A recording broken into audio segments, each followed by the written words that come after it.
എടാ, ദാഹിച്ചിട്ട് വയ്യ, നീ പോയി കുറച്ച് വെള്ളം കൊണ്ടുവാ. ദേ അവിടെ ഒരു കുടം. വെള്ളമുണ്ടല്ലോ, ഇത് ആരാ ഇവിടെ കൊണ്ടുവച്ചത്? ഓ, എന്തായാലും ദാഹം തീർക്കാം. ആദ്യം ഞാൻ കുടിക്കാം. ഇടാ, കുടിച്ചു തീർക്കരുത്. എന്താടാ ഇരുന്ന് കളഞ്ഞത്? അപ്പൂപ്പ, എനിക്ക് എഴുന്നേൽക്കാൻ പറ്റുന്നില്ല. ഒറ്റയടിക്ക് വെള്ളം കുടിച്ചിട്ടാ മെല്ലെ കുടിക്കണം. ദേ ഇതുപോലെ. അമ്മേ, ആവൂ, എനിക്ക് എഴുന്നേൽക്കാൻ പറ്റി.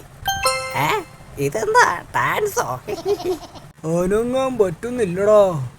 എങ്കിലെന്തോ കുഴപ്പമാ. ഓ, മനസ്സിലായി, ഈ വെള്ളമാ കുഴപ്പം. കുഴപ്പമൊക്കെ മനസ്സിലായടാ. ഇതാണ് ആൽഫബറ്റ് കുടം. ഇതിലെ വെള്ളം കുടിച്ചാൽ നമ്മൾ നമ്മുടെ പേരിലെ ആദ്യത്തെ അക്ഷരം പോലെ ആവും.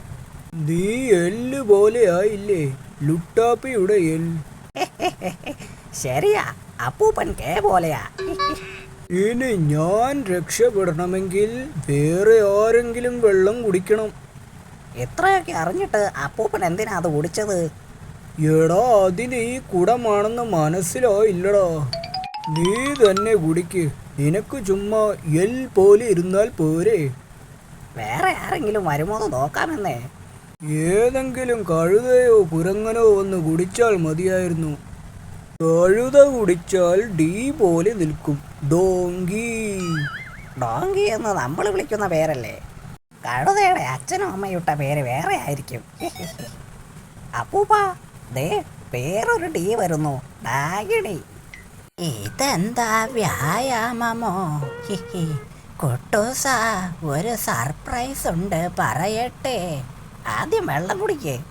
ശരിയാ, കുടിക്കാം. നടന്നു തളർന്നു. ഇതെന്താ? ഓ, ഞാൻ രക്ഷപ്പെട്ടു. എന്താ പൊട്ടുന്ന ശബ്ദം? മായാവി. കുപ്പയിൽ മായാവി ഉണ്ടായിരുന്നടാ മണ്ട. സോറി, അതായിരുന്നല്ലേ സർപ്രൈസ്. ഞാനെന്താ ഇങ്ങനെ വളഞ്ഞ്? ഡേയുടെ ഈ സൈഡ് ഒന്നുകൂടി വളയാനുണ്ട് അല്ലേ അപ്പൂപ്പ?